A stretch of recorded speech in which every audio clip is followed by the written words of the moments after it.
What's up everyone, Lazyrix here.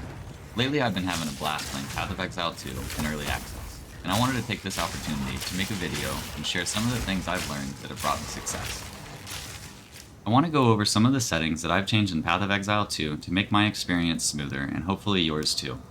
If you hit escape and go to the options, one of the most important settings I've found to change is the scene brightness underneath the graphics tab. This game is naturally very dark.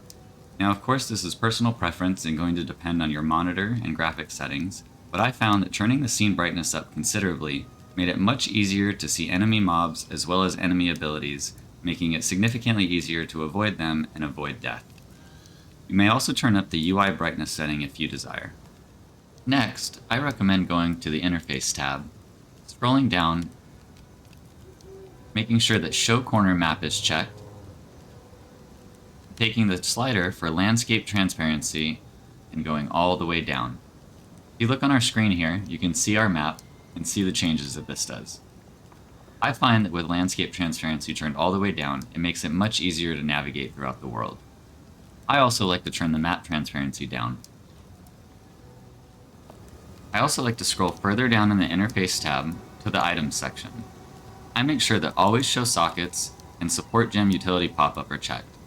I feel like this gives me more visual clarity in my inventory and saves me time when looking at items and making upgrade decisions. I also suggest scrolling down to Gameplay, making sure that Show Life and Mana Levels, Show Flask Buffs, Show Aura Icons, and Show Mini Life Bar above you are checked. I personally almost always play alone, so I only have enemies only selected for the Show Mini Life Bar above NPCs. But if you frequently play with party members, you may want to have allies and enemies selected. You can also scroll down to the cursor section and change the default mouse cursor to give yourself something that has more visual clarity. You can also change the size of it.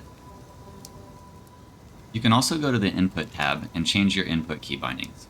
Now I know this is going to be personal preference and largely differ for everybody, but a few of the things that I found causing me frustration were attempting to press M and open the map as I would in other games and being met with the microtransaction tab, which often was very laggy and it caused a frustrating experience in the middle of gameplay.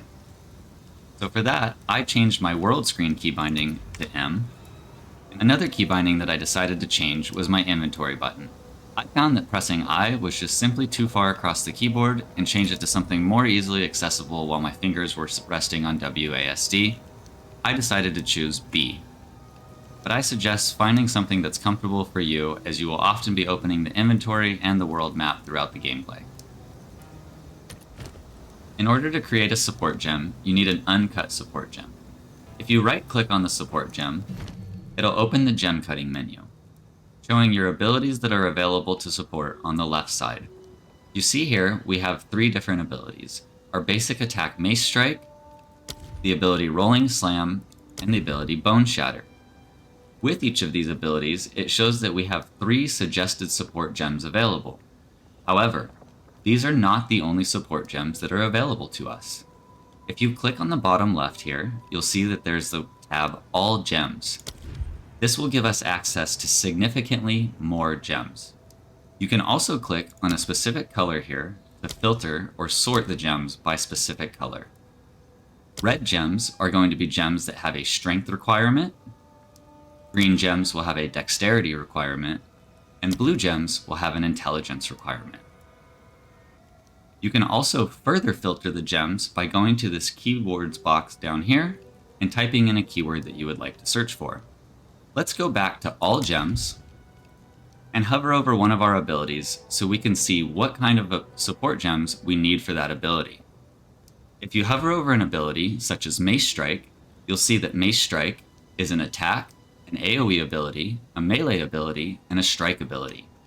If you would like to read more information about these abilities, you can hold Alt while hovering over the ability, and that'll make it so that the information panel is pinned and you're able to hover over it. Now, you can hover over attack for more information about what an attack in Path of Exile 2 actually is. You can also hover over AoE, melee, strike, or any other words that are underlined like so. Now that we know that Mace Strike is an attack ability, let's go to the bottom search tab and type in attack so we can see what kind of support gems we can use to support Mace Strike. Remember, when we clicked on Mace Strike originally, we only had 3 possible options: Fire Infusion, Lacerate, and Rage. Now we're going to click on all gems, go to the bottom, and type Attack. As you can see, we actually have access to many more support gems than we were initially displayed. A word of caution: just because we have Attack selected in the filter menu down here does not mean that every support gem in this menu will be beneficial support for Mace Strike, as Mace Strike is a melee attack, and there are also projectile attacks in Path of Exile too. If we hover over the support Scattershot, for example, we can see that Scattershot is a support with the projectile tag, meaning that it will not be beneficial to melee abilities. What I recommend doing is hovering over the individual abilities. Let's use Rolling Slam for this example. I'm going to select Rolling Slam, and at the bottom, I've made sure that the Show Recommended Gems is unchecked. Now, I have gems that are only relevant to Rolling Slam and are going to modify the attack for that ability. If we'd like to modify the AoE for Rolling Slam, we can remove attack from the search bar and type in AoE. Now we see that we have multiple abilities that will modify the AoE part of Rolling Slam. Concentrated Effect, for example, supports any skill with an area of effect, causing the area to be smaller, but any area damage it deals to be higher. On the other hand, if you'd like your AoE to be larger, you can do something like Magnified Effect. This supports any skill with an area of effect, making it larger. Be aware though, some abilities in this section may not be immediately beneficial to your ability. Bursting Plague, for example, says it supports skills that can poison enemies. Rolling Slam is capable of poisoning enemies, but doesn't do it inherently. So Bursting Plague would be a support that you wouldn't want to put on Rolling Slam alone, but only once you had already had other modifiers to it that caused it to poison. You also do not have to only search for keywords that are words that are underlined on the ability. Let's say, for example, that we want to modify the damage of Rolling Slam. We can type damage in this keyword section to find abilities that will affect the damage output. I hope that you found these UI tips and Intro to Gem Cutting useful. If you have, please consider liking the video and subscribing to the YouTube channel. I also stream regularly on Twitch at twitch.tv/Lazyrix.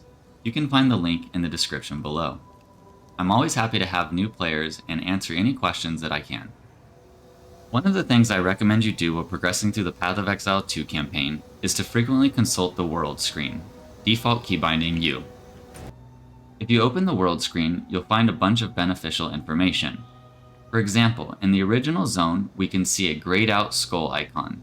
This means that there was a boss in that zone, but we've already defeated it.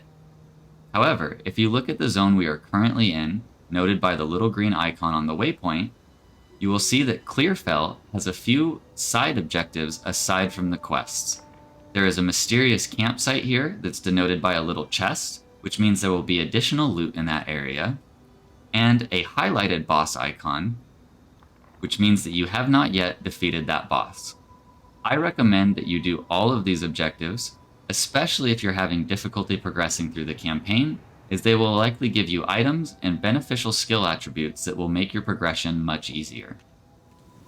If you're new to Path of Exile, or the ARPG genre in general, I would recommend starting off with a range class, such as the Ranger, the Witch, Sorceress, or one of the other caster classes. I find that starting with melee, such as the Warrior, is much more difficult and more punishing than the range classes, as you are required to be much closer to the enemies in order to do damage, and spend more time having to evade and dodge punishing abilities.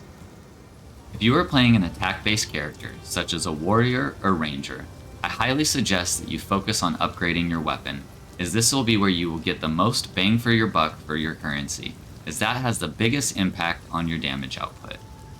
Survivability is important, but if you can't kill anything, you're going to spend a lot more time in boss encounters, have to dodge a lot more abilities, and your chance of failure goes up significantly. Remember, sometimes a good offense is the best defense. If you're having difficulty progressing, I would also make sure that you frequently check the vendors for upgrades. Take a look. One of the things I highly recommend to do is check the vendor's boots and see if you can find a boot that has movement speed, as there are very little movement abilities in the game, and increased movement speed makes it significantly easier to dodge abilities. Also, once you unlock the bench from Renly through the campaign, I recommend that you frequently check the vendors for any items that have sockets on them, as well as quality.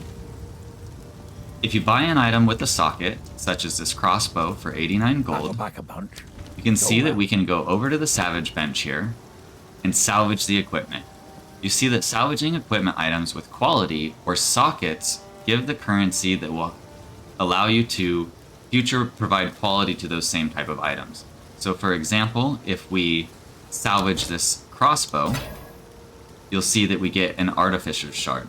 And if we had a stack of 10 shards, that becomes an artificer's orb, which allows us to add a rune socket to a martial weapon or armor. To give you an idea of just how powerful that is, let's imagine we took this artificer's orb and used it on our current heated wooden club. That would add a socket to it and allow us to add one of these rune items to it. Here I have found 3 different runes. The glacial rune adds 6 to 10 cold damage to a weapon, or adds 12% cold resistance to an armor piece. The desert rune can add 7 to 11 fire damage to a weapon, or fire resistance to armor. We've also found the iron rune, which increases physical damage by 20% on martial weapons, or armor, evasion, or energy shield is increased by 20% in an armor slot. As you can see, these make your items significantly more powerful. One of the last things I want to talk about is the rolling mechanic.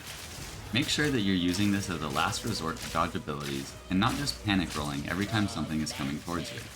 The roll slows you down significantly, and oftentimes just running away from things may be the better play. Alright, that's all I have for you today.